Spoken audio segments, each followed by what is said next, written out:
Hello friends, let us learn about adrenal glands today. So in the adrenal glands, I would like to speak a few words about first adrenocortical hyperfunction.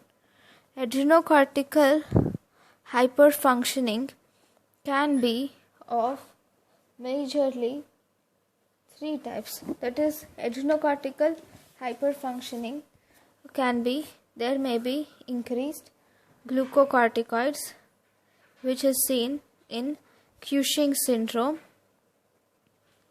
or there may be increased mineralocorticoids. Whenever there is increased mineralocorticoids, this is seen in Conn syndrome.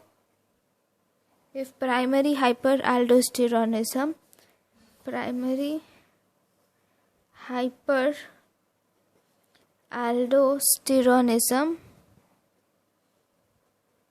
and whenever there is increased sex corticoids, this includes adrenogenital syndrome. This is about adrenal cortical hyperfunctioning. So let us learn first about the Cushing syndrome. Cushing syndrome mainly reflects a constellation of clinical features that mainly results due to the excess cortisol, that is glucocorticoids. It can be of two types. Majorly, it is divided into two types. One is ACTH dependent Cushing syndrome, or it can be ACTH independent Cushing syndrome. If it is dependent on adrenocorticotropic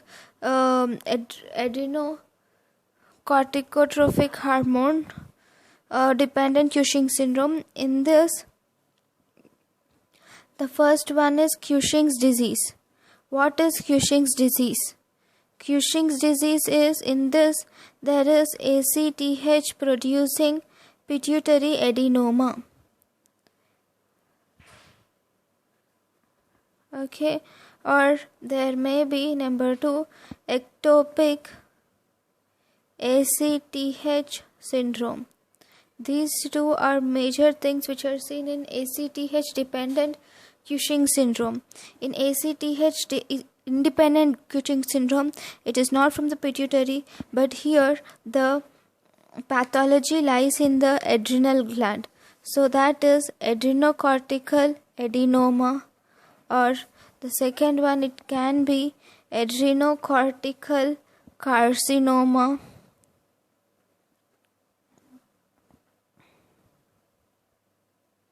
Okay, and there may be rare causes, like it can be due to primary pigmented nodular adrenal disease,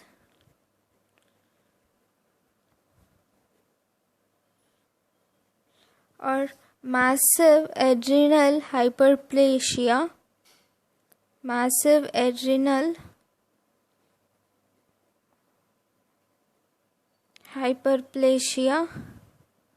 and of also Mccune Albright syndrome.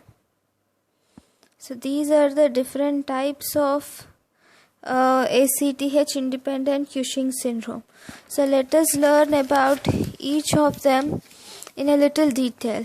Now, the etiology in this. First, Cushing's disease. Cushing's disease, in this you see pituitary adenoma. This pituitary adenoma is mostly macroadenoma or microadenoma. If it is macroadenoma, it is seen in only 10 to 15% of patients, whereas 90% of the patients have microadenoma. In this macroadenoma, the tumor size is more than 1 centimeter, and here the size is few millimeters in diameter. So that these are the two different types, and this occurs sporadically and sometimes associated with men 1 syndromes. Okay. Then the second one is ectopic, and I forgot to say how does this function. The pituitary adenoma, it will produce increased ACTH. Once ACTH increases, so this activates adrenal glands, and these adrenal glands produce increased glucocorticoids. So this is how this Cushing's disease works. Now the second cause is ectopic ACTH production. In this ectopic ACTH production, it is by number 1 carcinoid tumors in lung or thymus. If it's in lung, even small cell lung carcinoma,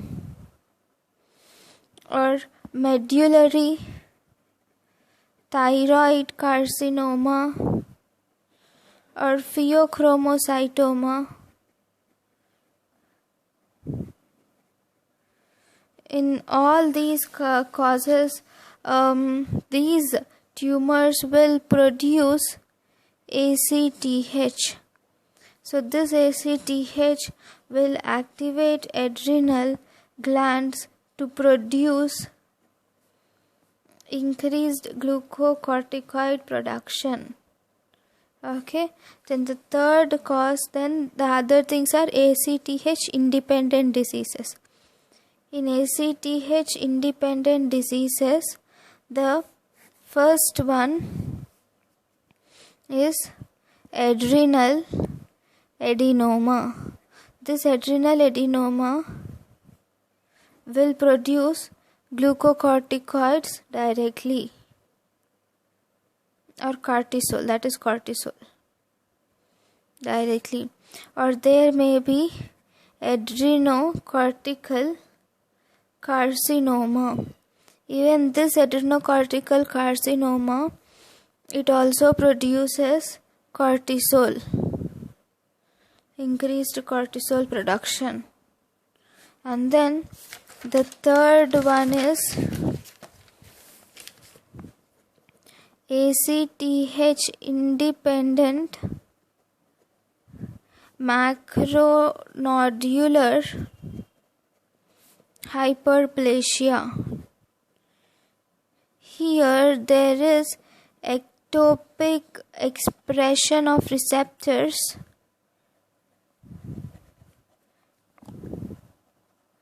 which are not usually found in adrenal. So here there is ectopic expression of receptors like receptors of luteinizing hormone, ADH, serotonin, interleukin 1, and gastric inhibitory peptide. Okay, so this gastric inhibitory peptide, it is the cause of food dependent Cushing's. Okay, so in this in ACTH independent macronodular hyperplasia, there is increased expression of gastric inhibitory peptide. So whenever there is activation of gastric inhibitory peptide receptors, this will cause upregulation of pKa signaling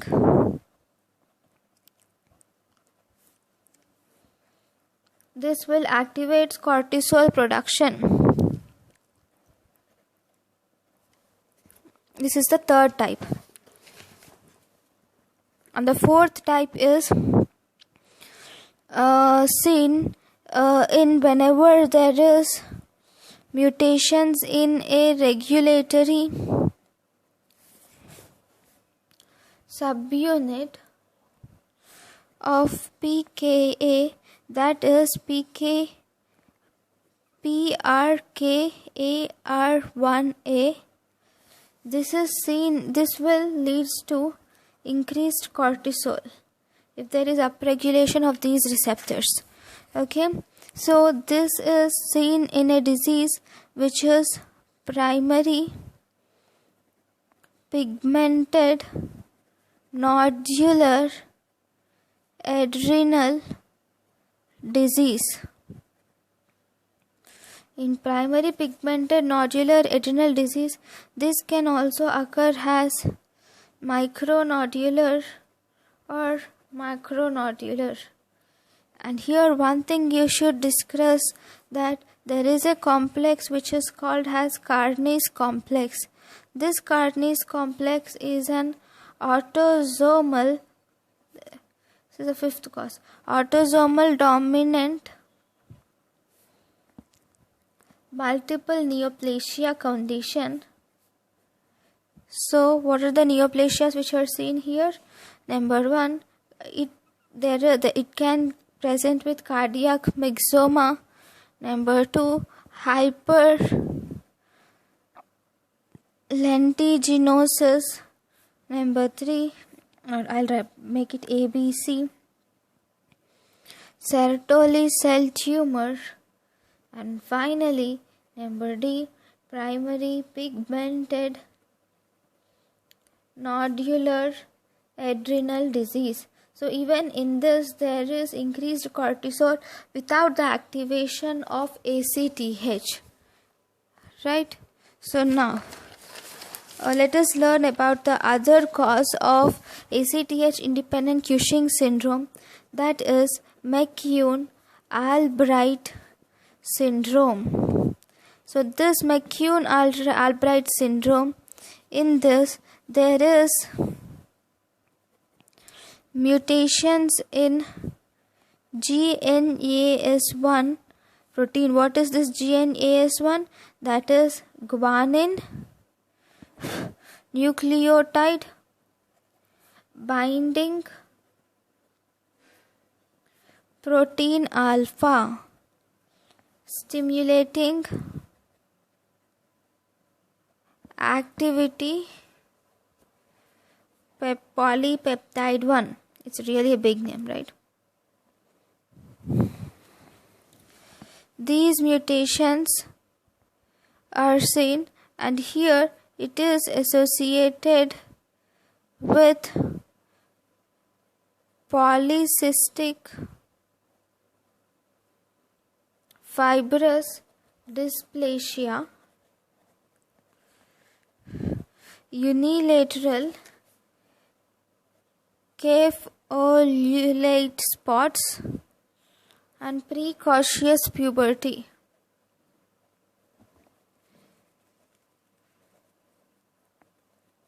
Even in here, there is increased cortisol production.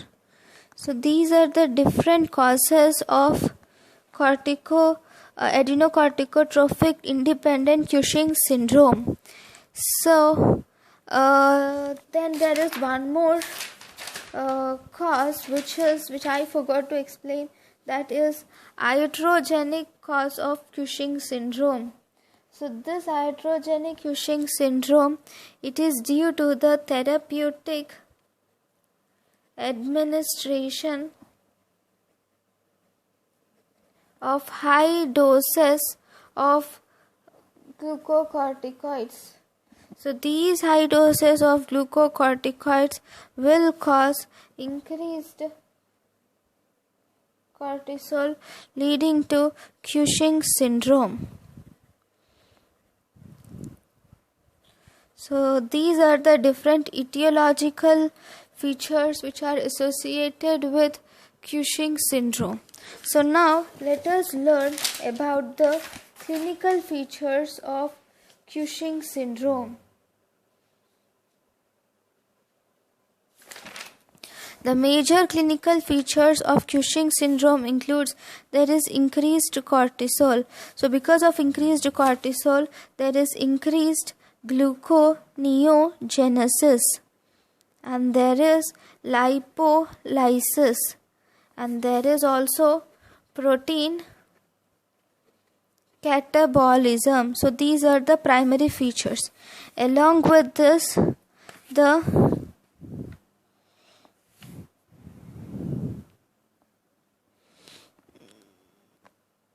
excess glucocorticoid secretion, it will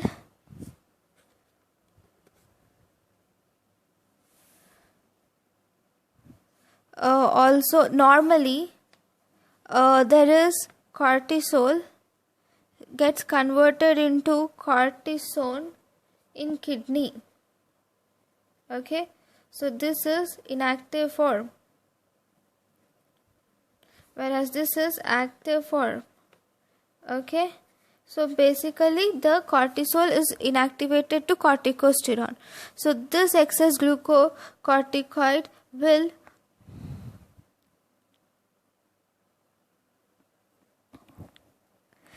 this cortisol to corticosterone is converted by 11 beta HSD2 enzyme. So this excess glucocorticoid secretion will inhibit 11 beta HSD2 enzyme, which converts the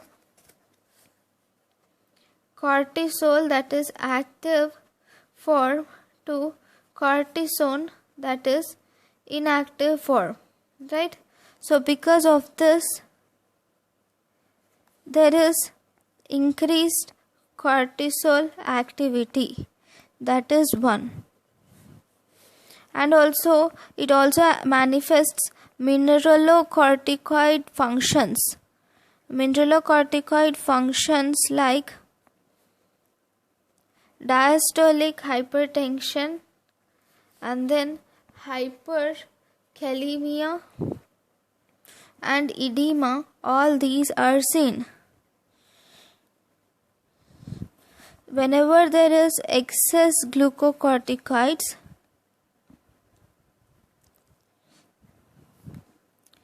these will interfere with central regulating systems and inhibit gonadotropins. So once they inhibit gonadotropins, this causes hypogonadism. And these excess glucocorticoids, they will suppress hypothalamic pituitary thyroid axis, and thus leading to decreased TSH secretion. Okay, so these are the different functions of glucocorticoids, excess glucocorticoids. So what are the signs and symptoms of excess glucocorticoids? The first, let us discuss about some signs and symptoms so that it becomes easier. So first, about body fat. There is signs and symptoms. Number 1, weight gain, and then there is central obesity, rounded face, fat pad on the back of neck. This is called as buffalo hump. And then on the skin, one can see facial plethora, thin, brittle skin, and then there may be easy bruising, broad and purple stretch marks are seen, and then there are acne and hirsutism. Then in bones here there is osteopenia, osteoporosis, and then decreased linear growth in children. Then on muscle, it has weakness, proximal myopathy. That is, there is prominent atrophy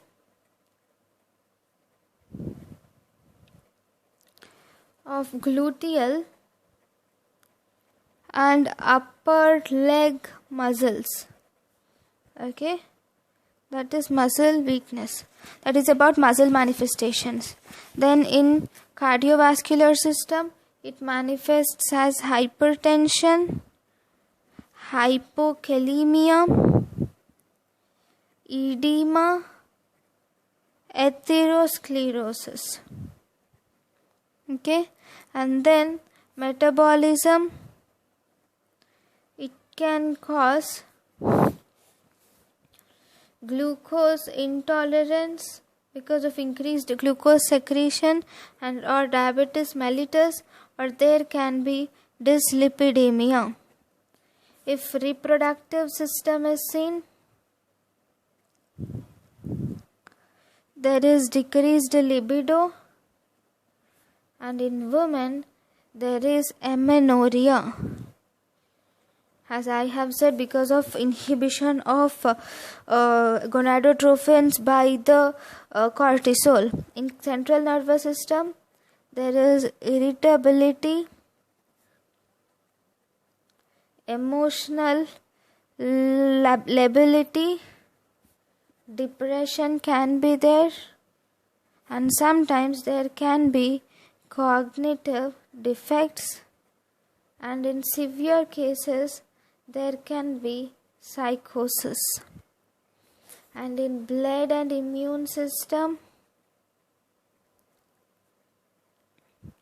there is increased susceptibility to infections, increased WBC count, then increased eosinophilia, there is hypercoagulation with increased risk of deep vein thrombosis and pulmonary embolism. So these are the different clinical features which are associated with Cushing syndrome. So this is what is seen in Cushing syndrome. And then whenever there is ectopic ACTH production, ACTH syndrome, you can also see hyperpigmentation. So normally why? Because there is hyperpigmentation. Yes, in ectopic ACTH syndrome, ACTH and other POMC cleavage products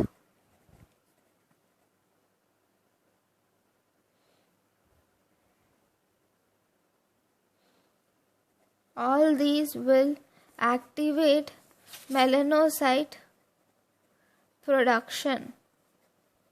So because of increased melanocyte production, there is hyperpigmentation of knuckles, scars or skin areas which are exposed to friction.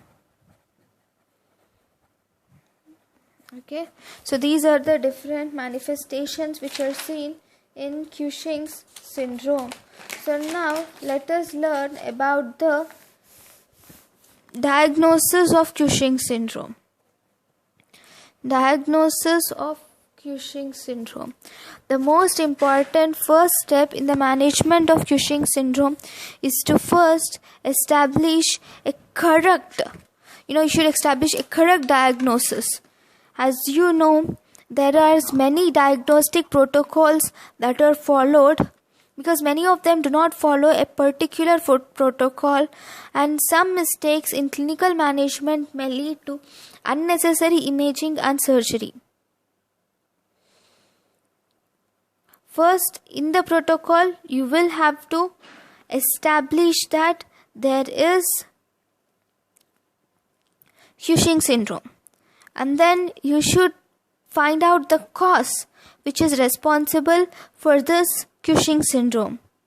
It can be first, always in the diagnosis, always exclude the exogenous glucocorticoid use, because this is very important. Exogenous glucocorticoid use should be excluded. That is the most important thing. So exclusion of Cushing's is also indicated in some incidentally discovered adrenal masses. There are several tests which will suggest Cushing syndrome. So let us learn about 2 or 3 main tests, and then we will go to the how to approach the Cushing syndrome. Okay. So the first test which we can do is tests in this. The first test is increased 24-hour urinary free cortisol excretion. Okay, increased 24-hour urinary free cortisol excretion in 3 separate collections. That is the first test which is important. So what are the 3 separate collections? So there is increased 24-hour urinary free cortisol excretion in 3 separate collections. That is, you should collect on 3 separate days. The whole 24-hour urinary free cortisol urine you have to collect in 3 separate days for the whole 24 hours, and then you will have to measure the free cortisol which is present over there. And then the second test which shows is failure to appropriately suppress the morning cortisol after overnight exposure of dexamethasone. After overnight exposure of dexamethasone, generally there is inhibition of cortisol production normally, but here there is no suppression of cortisol even after overnight exposure to dexamethasone. The third test is evidence of loss of diurnal cortisol secretion. Diurnal cortisol secretion with high levels at midnight. Normally, if you see, the cortisol secretion is high in the morning and it is low at midnight. So it's complete obvious that when in Cushing syndrome there is even high cortisol levels at the midnight. So these are the 3 tests which are done normally. So there are factors which affect the diagnostic tests. Factors affecting the diagnostic test, that is the above 3 tests which I mentioned, are: number 1, incomplete 24-hour urine collection. The person did not collect the whole 24-hour urine. He has collected only 22 hours or 23 hours. So that is one possibility which might affect the diagnosis. And then rapid inactivation of the dexamethasone, which is given at the night for overnight suppression test, that is inactivated due to CYP3A4 inducing drugs. These CYP4 inducing drugs are anti-epileptics and also rifampicin. Okay.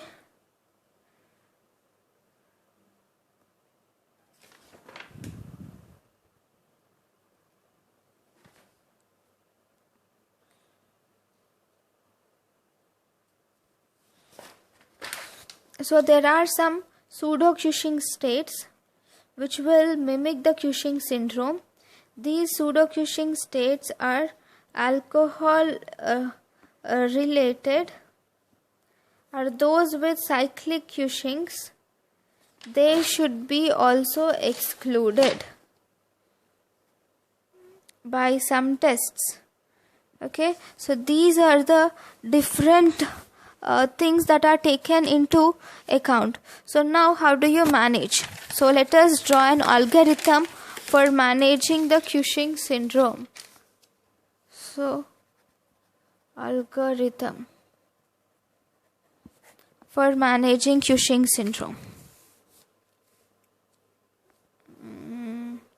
I'll catch this, okay? Oh, I'm sorry. So first, there is clinical suspicion with the clinical features. Once there is clinical suspicion with clinical features, then we will screen it. Or confirmation of diagnosis. So in this you do 3 major tests. Number 1, 24-hour urinary free cortisol excretion. This should be increased 3 times the normal. Then the second one is dexamethasone overnight suppression test. This dexamethasone overnight suppression test. So normally here the plasma cortisol should be more than 50 nanomoles per liter at 8 to 9 a.m. and it should be more than 1 milligram. At 8 to 9 a.m. after giving 1 milligram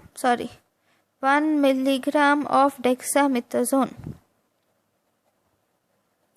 At night, that is at 11 p.m. You have given dexamethasone at 11 p.m.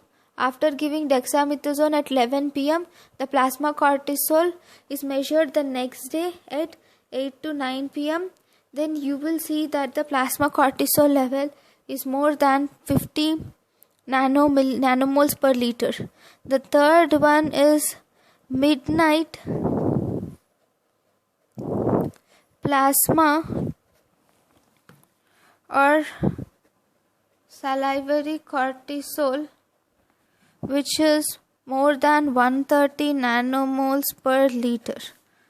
So the third test is midnight plasma or salivary cortisol should be more than 130 nanomoles per liter. If we need further confirmation, then we can do low dose dexamethasone test. So in low dose dexamethasone test, just a minute, open this book. Oh, yes. I'm sorry for the delay. Yeah. So you do a low dose dexamethasone test. In this, the plasma cortisol should be more than 50 nanomoles per liter after giving 0.5 milligrams dexamethasone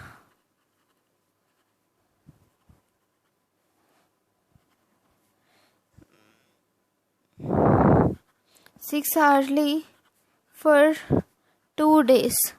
Okay, if this is positive, then the one differential, that is number 1, Cushing's syndrome.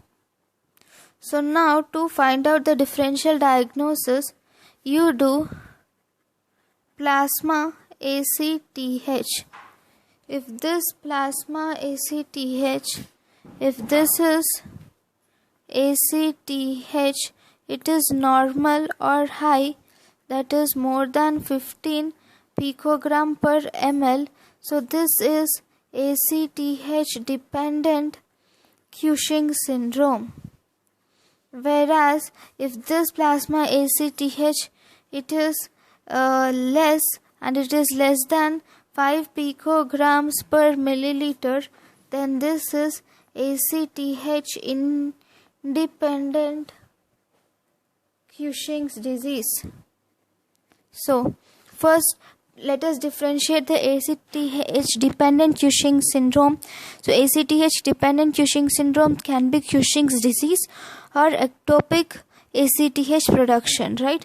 So whenever there is ACTH dependent Cushing syndrome, then number 1, you will have to do an MRI of pituitary to see whether there is any pituitary adenoma, that is Cushing's disease, and you will do CRH test, that is cortisol releasing hormone test. So in this, there is, you give cortisol releasing hormone 100 milligrams IV. Then after that, at 45 to 60 minutes, you will check the ACTH. This ACTH is increased to more than 40% at 15 to 30 minutes, and cortisol is increased to more than 20% at 45 to 60 minutes.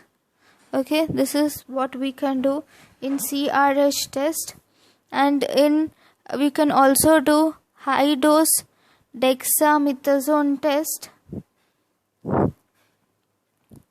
So in this, you have given 2 milligrams dexamethasone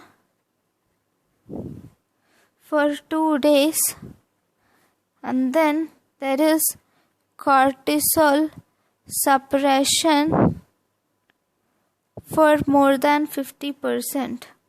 Okay, in these situations, what do you see? I'll write here. In these situations, if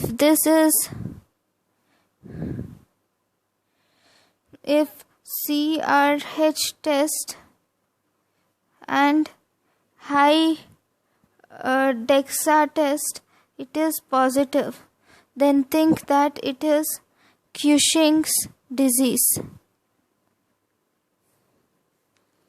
If the CRH test and DEXA, high dose DEXA test, is negative, then it is ectopic ACTH production. Okay.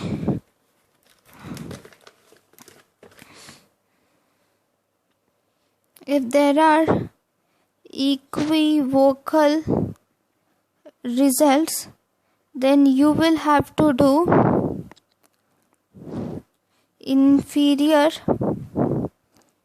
petrosal sinus sampling. So what do you find in this inferior petrosal sinus sampling? So in this inferior petrosal sinus sampling, you see petrosal to peripheral ACTH ratio to be more than 2 at the baseline and more than 3 at 2 to 5 minutes after giving CRH 100 milligrams IV. Okay, if this is positive, and for Cushing's disease you will have to do transsphenoidal pituitary surgery. If this is negative, then even for ectopic ACTH you will have to do this.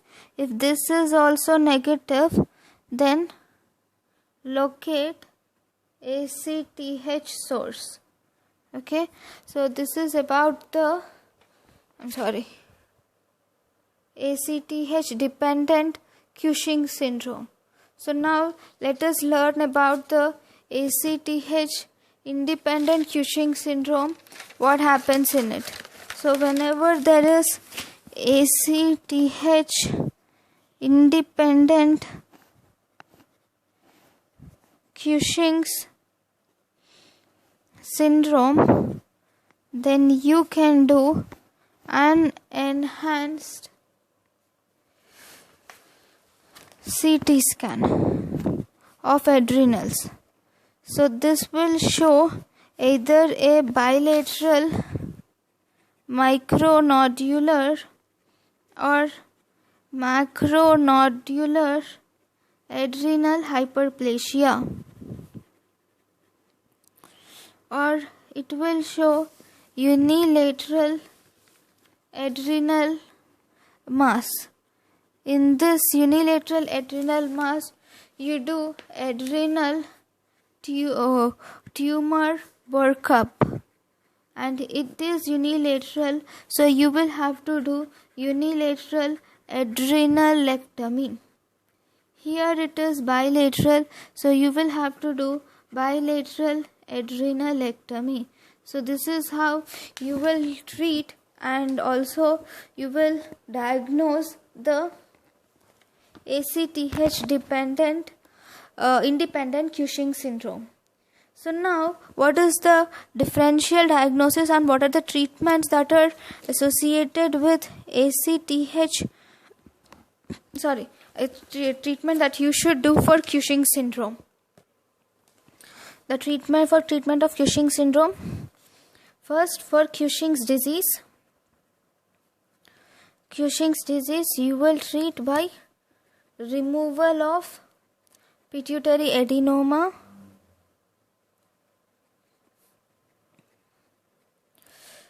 by transsphenoidal approach.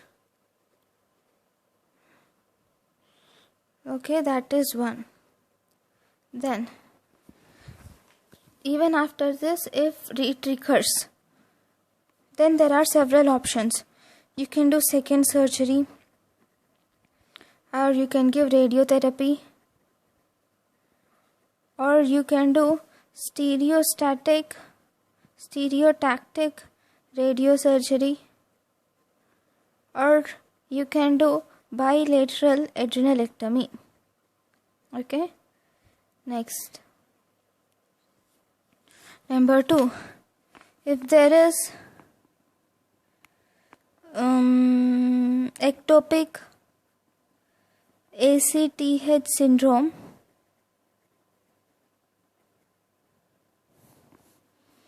then you will have to treat the tumor.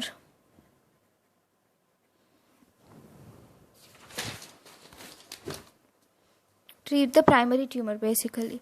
And then, what are the agents which are effective in Cushing syndrome?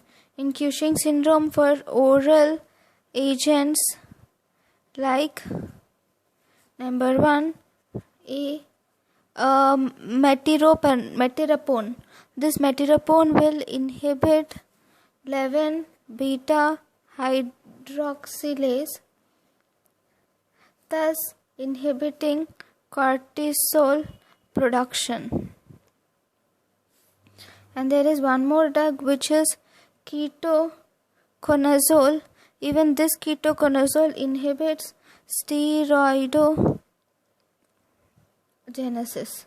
So this metapyrone, it is given in the doses of 500 milligrams TID, whereas ketoconazole, it is given in the doses of 200 milligrams TID initially. And then there is one more derivative of an insecticide, which is mitotan. This is a derivative of an insecticide, and it is an adrenolytic agent.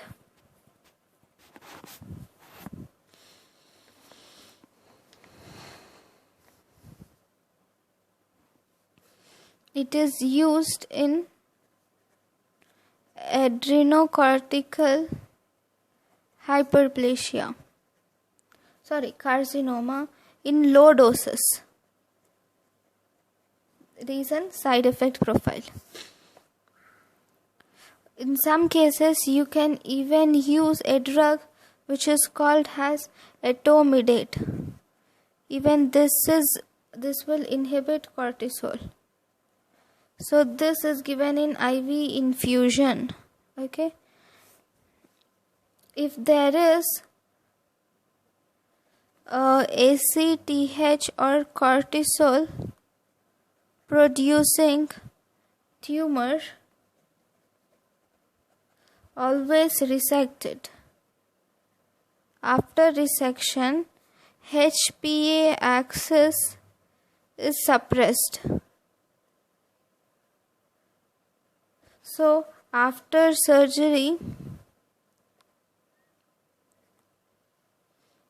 after surgery, you should replace hydrocortisone. Replacement should be done. At surgery, hydrocortisone replacement should be done, and then slowly taper it after recovery. Okay, so these are the different treatment options which are available for Cushing's disease. So thank you guys for watching my lecture. If you have any doubts, please comment it in the comment section. If you feel something is inadequate in this lecture, even then comment it in the comment section. Please subscribe to the channel for new videos. Thank you for watching my lecture. Thank you.